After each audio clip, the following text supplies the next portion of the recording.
Hello everyone, so my name is Kuldeep Singh Rathore and welcome in gate वाला platform. तो guys, कई सारे स्टूडेंट्स होंगे जिनके माइंड में ये होगा कि सर क्या हम एमटेक के साथ या बीटेक के साथ भी हम प्रिपरेशन कर सकते हैं। तो डेफिनेटली गाइस ऐसा पॉसिबल है। मैं अपने एक्सपीरियंस से बता दूं कि मेरा जो फर्स्ट अटेम्प्ट था उसमें मेरी 478 रैंक आई थी। और 478 रैंक आने के बाद में आप सबको पता है कि आईआईटी एनआईटी की काउंसलिंग वगैरह में हम पार्ट लेते हैं। तो मुझे आइडिया था कि 478 में मुझे आईआईटी दिल्ली मिल जाएगा और मैंने आईआईटी दिल्ली के लिए फॉर्म वगैरह फिल कर दिए और भी तीन चार जो ऑप्शंस मेरे लिए बन सकते थे उन सब में फॉर्म फिल किए। और उसके बाद गाइज आप सबको पता है कि लगभग मार्च के आसपास आपका रिजल्ट आ जाता है। मार्च से लेके अप्रैल मई जून जुलाई में आके आपका कॉलेज का जो है करिकुलम स्टार्ट होता है। अगर आप आईआईटीज के बारे में देखो तो 3 से 4 महीने का टाइम जो है आपके पास सफिशियंट होता है। उसमें बहुत सारे अदर एग्जामिनेशंस भी होते रहते हैं। जैसे अगर आप देखोगे बीएआरसी का एग्जामिनेशन है और भी बहुत सारे एग्जामिनेशन होते रहते हैं। तो वो भी मैं फाइट कर रहा था और साथ में मैं अगले साल के गेट को टारगेट भी कर रहा था, क्योंकि मैं इस रैंक से सेटिस्फाई नहीं था। जब मेरा मास्टर्स स्टार्ट हुआ तो उसके बाद मैंने कैसे अपनी प्रिपरेशन करी, कैसे अपना टाइम मैनेजमेंट किया, वो सब मैं इस वीडियो में आपको बताने वाला हूं। अगर आप एक स्टूडेंट कम्युनिटी से जुड़ना चाहते हो जिसमें आपको इस तरीके के बच्चे मिल जाएंगे जो मास्टर्स के साथ प्रिपरेशन कर रहे हैं या फिर कॉलेज में बीटेक के साथ प्रिपरेशन कर रहे हैं, तो आप ज्वाइन कर सकते हो Kuldeep sir underscore PW Telegram channel. वहां पर आपको सारी इंफॉर्मेशन मिल जाएगी। यहाँ पर अगर हम बात करें गाइस, तो एमटेक के साथ मैंने जो प्रिपरेशन करी थी उसमें सबसे पहले मैं आपको बता दूं कि गेट का जो रिजल्ट है वो आपका ऑलमोस्ट 15-16 मार्च के आसपास आता है। और उसके बाद जो फर्स्ट डे ऑफ कॉलेज होता है उसमें 3 से 4 महीने का टाइम मिलता है। मैक्सिमम बच्चे क्या करते हैं कि वो गेट के रिजल्ट से लेके और जो फर्स्ट डे ऑफ कॉलेज होता है उसके 4 महीने को कंप्लीट वेस्टेज कर देते हैं और इधर उधर से वो क्या करेंगे, पढ़ेंगे नहीं। और अगर उनके 10-15 मार्क्स भी आ रहे हैं तो वो सोचेंगे कि कोई ना कोई एनआईटी या कोई ना कोई आईआईटी मिल जाए और पूरे दिन उस पर वो अपना टाइम वेस्ट करते हैं। जबकि मैं इस टाइम पे बता दूं कि जब मैं प्रिपरेशन कर रहा था तो मैंने एक स्पेसिफिक 1 घंटा अलॉट कर दिया था कि ये 1 आवर्स मुझे काउंसलिंग वगैरह के लिए वीडियोस वगैरह देखने हैं और 1 आवर्स में मुझे सारे जो फॉर्म वगैरह है वो सब फिल करने हैं। और बाकी जो मेरा टाइम बचता था उस टाइम पर मैं कंप्लीटली गेट की ओरिएंटेड और जो बाकी अदर एग्जामिनेशंस आ रहे हैं उनकी प्रिपरेशन कर रहा था। तो दैट्स व्हाई वहां पर जितने भी जैसे कोल इंडिया का एग्जाम हुआ, एचपीसीएल का एग्जाम हुआ, तो वो सारे एग्जाम जो है वो रिटर्न उनके क्लियर हो गए थे, जस्ट बिकॉज कि मैंने 4 महीने तक अपना जो टाइम है उसको वेस्टेज नहीं किया। ठीक है, तो गाइस आप लोगों को भी ऐसा करना है। अब जो बच्चे ऑलरेडी ये वाला कर चुके हैं तो उनको डिमोटिवेट नहीं होना है। पास्ट को जाके आप बदल नहीं सकते हो, आप फ्यूचर को कैसे इंप्रूव कर सकते हो उस पर ध्यान दीजिए। यहां पर अगर आप देखो सेट योर प्रायोरिटी के बारे में आपको बता दूं कि अगर आप लोग चाहते हो कि मुझे आईआईटीज में जाके मास्टर्स के साथ कंपटीशन एग्जाम क्लियर करने हैं, तो उस केस में आप लोगों को कंपटीशन एग्जामिनेशंस यानी कि गेट रैंक को इंप्रूव करना या गेट में अच्छा रैंक लाने पे फोकस करना पड़ेगा।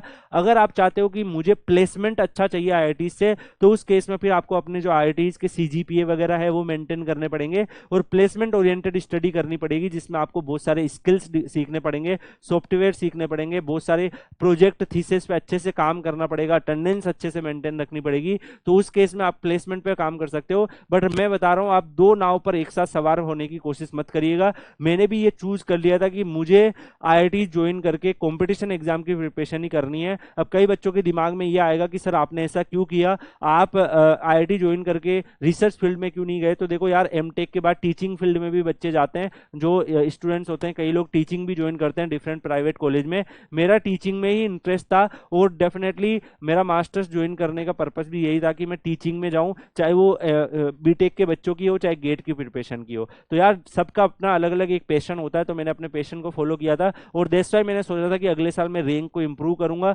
जिससे मेरे मार्क्स जो है वो और ज्यादा अच्छे से इंप्रूव हो जाए। और जब मार्क्स इंप्रूव होंगे तो मेरा कॉन्फिडेंस भी, पढ़ाने का कॉन्फिडेंस भी अच्छा होगा। एंड ड्यूरिंग मैं आपको बता दूं कि जब गेट का रैंक जो है अगर आप इंप्रूव करना चाहते हो तो आपको उस पर फोकस करना है। अगर आप चाहते हो कि मुझे प्लेसमेंट पे फोकस करना है तो आप कंप्लीटली प्लेसमेंट पे डिवोटी हो जाओ। दो नाव पर आपको सवार नहीं होना है, दोनों मिसमैच हो जाते हैं। तो आप अगर कंपटीशन एग्जाम में जितने भी एग्जाम आ रहे हैं उनको फाइट करते रहो और मास्टर्स को आप साथ में कैरी कर लो, इजीली हो जाएगा। सीजीपीए वगैरह आपके सेक्रीफाइस हो जाएंगे, लेकिन आपको पता है कि आपका गोल क्या है, तो आप उस पर ज्यादा एफर्ट मारो, बाकी आप साथ में चीजों को लेके चलो। एंड गाइज मैं आपको बता दूं कि जब मेरी 478 रैंक आई थी उसके बाद मैं टीचिंग मैंने स्टार्ट कर दिया था और साथ में मैं गेट से रिलेटेड चीजें ही पढ़ाता था। तो डेली मैं 1 से 2 आवर्स पढ़ाता था। उसमें मेरे कई सारे जैसे सब्जेक्ट जो है वो कंप्लीट हो गए थे, 5 से 6 सब्जेक्ट तो मेरे पढ़ा पढ़ा के ही कंप्लीट हो गए थे। बाकी रिमाइनिंग सब्जेक्ट को मैं अलग अलग टाइम इंटरवल देता था। तो उसके लिए मैं आपको बता दूं कि अगर आप आईआईटी का जो एकेडमिक कैलेंडर यहाँ पर देखोगे तो यहाँ पर आपको आईआईटी दिल्ली का एक एकेडमिक कैलेंडर से मैं आपको एग्जांपल दे दूं।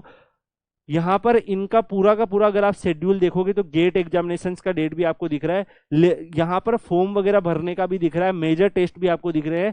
तो आपके पास सफिशिएंट टाइम रहता है प्रिपरेशन वगैरह करने का। जैसे अगर मैं आपको बता दूं कि आपने मान लो कॉलेज में आपने एडमिशन लिए, और कॉलेज में एडमिशन लेने के बाद अगर आप यहाँ पर देखोगे गाइस, तो आपके पास रूटीन रहता है जुलाई से लेके, अगर आप मिड टर्म वगैरह में भी जाते हो तो मिड टर्म और जो आपके मेजर टेस्ट वगैरह होते हैं उन सबको फाइट करते हुए भी जाते हो। तो नवंबर दिसंबर में आपके जो है सेमेस्टर एग्जामिनेशंस हो जाएंगे, तो आपके पास फरवरी तक एक सफिशिएंट टाइम रहेगा, आप आराम से प्रिपरेशन कर सकते हो। आपको डेफिनेटली स्मार्टली वर्क करना है, आपका एम जो है वो आपको पता होना चाहिए कि मुझे गेट पे वर्क करना है। आप ऑलरेडी 1 साल उसकी प्रिपरेशन कर रखे हो, तभी आप किसी आईआईटी में पहुंचे होंगे। तो आप लोग क्या करेंगे कि अपना टाइम जो है दोबारा सारे नोट्स वगैरह को पढ़ने में वेस्ट नहीं करेंगे। आप शॉर्ट नोट्स वगैरह पढ़ो, जिस कॉन्सेप्ट में आप अटकते हो उसको डिटेल में पढ़ लो, और रेस्ट आपको पीवाईक्यू सोल्व करने हैं। जो टेस्ट सीरीज आ रही है वो सारी टेस्ट सीरीज सोल्व करना है। इसके अलावा आप देखो गेट वाला पे भी एक विजय बैच आ रहा है, उसमें कंसेशन भी है, जिन लोगों की ऑलरेडी अच्छे मार्क्स हैं तो वो लोग यहाँ पर भी स्टडी कर सकते हैं। तो उससे आपको एक डायरेक्शन मिल जाएगा, ट्रैक्शन मिल जाएगा, और उससे आप आराम से स्मार्टली स्टडी कर सकते हैं। हार्डवर्क करने की आपको यहाँ पर नीड नहीं है। कॉलेज टाइम को इफेक्टिवली यूज करने के लिए मैं बता दूं कि आप डिजिटल नोट्स का यूज करो। जैसे आप क्या कर सकते हो, फोन में अपनी पीडीएफ वगैरह बना के रख सकते हो। मैं भी ऐसे ही करता था, जितने भी मेरे शॉर्ट नोट्स थे मैंने उनकी पीडीएफ बना रखी थी। तो इनकेस मान लो कि कोई प्रोफेसर कभी लेट हो जाते हैं या कोई प्रोफेसर कभी आते नहीं है, तो उस ड्यूरेशन को वेस्ट करने के मुकाबले मैं क्या करता था कि वहां पर उन नोट्स को रिवाइज कर लेता था। तो आप भी डिजिटल नोट्स वगैरह पढ़ सकते हो, शॉर्ट नोट्स को कर सकते हो, पीडीएफ रख सकते हो रिविजन के लिए। तो जो कॉलेज का आने जाने का टाइम है उसमें आप कुछ ना कुछ फॉर्मूले वगैरह देखोगे तो डेफिनेटली आपका टाइम जो है वो सेव होगा। और उसके अलावा भी आप एक रूटीन सेट कर सकते हो कि यार मुझे 30 मिनट इंजॉय करना है, बाकी टाइम को आप जो है अपना एक करिकुलम बना के रखो, एक पैटर्न बना के रखो, जिसको आप फॉलो करके इजीली आप अपनी जो सारी चीजें हैं उसको मैनेज यहाँ पर कर पाओगे। तो गाइज मैं आपको बता दूं कि एमटेक के साथ डेफिनेटली पॉसिबल है। एमटेक में अगर आप देखोगे तो हर दिन आपकी क्लास नहीं होती है, सैटरडे संडे को भी ऑफ होता है, इवन 1-2 दिन आपकी लैब भी रहती है, और उसके अलावा कभी कभी आपकी 3 क्लासेज होती है। तो सुबह भी आपके पास मॉर्निंग में भी टाइम रहता है, लगभग 9 बजे के आसपास आपका करिकुलम स्टार्ट होगा, 8-9 बजे के आसपास, और लगभग दिन में दोपहर में 12-1 बजे तक रेगुलर चलता है, और उसके बाद शाम को कभी कभी लैब हो जाती है। तो टाइम आपके पास रहता है। जो प्रोजेक्ट थीसिस वगैरह होती है उसके लिए भी आप एक स्पेसिफिक टाइम अलॉट कर लो, और अगर आप रूटीन बना के रखोगे तो सारी चीजें आपकी प्रॉपर तरीके से चलेगी, कोई भी मिसमैनेजमेंट नहीं होगा। अगर रूटीन नहीं बना रखा है तो आपको दिक्कत होती है। तो आप अपना कॉलेज का रूटीन बना के रखो, अपना बेसिक लाइफस्टाइल का रूटीन बना के रखो, तो सारी चीजें प्रॉपरली चलेगी। तो अगर आप देखिए एमटेक के साथ प्रिपरेशन करना चाहते हैं तो डेफिनेटली आप टेलीग्राम चैनल ज्वाइन कर लीजिएगा, कुलदीप सर _PW। वहां पर मैं आपको जो भी सपोर्ट है वो प्रोवाइड कर दूंगा। ऐसे बच्चे भी आपको मिल जाएंगे जो अभी एमटेक के साथ प्रिपरेशन कर रहे हैं, तो एक स्टूडेंट कम्युनिटी रहेगी, तो आपको भी उससे ट्रैक्शन मिलेगा। इसी के साथ मैं इस वीडियो को यहीं पे एंड करता हूँ। मिलते हैं गाइज नेक्स्ट वीडियो में, तब तक के लिए good bye, thank you so much, take care.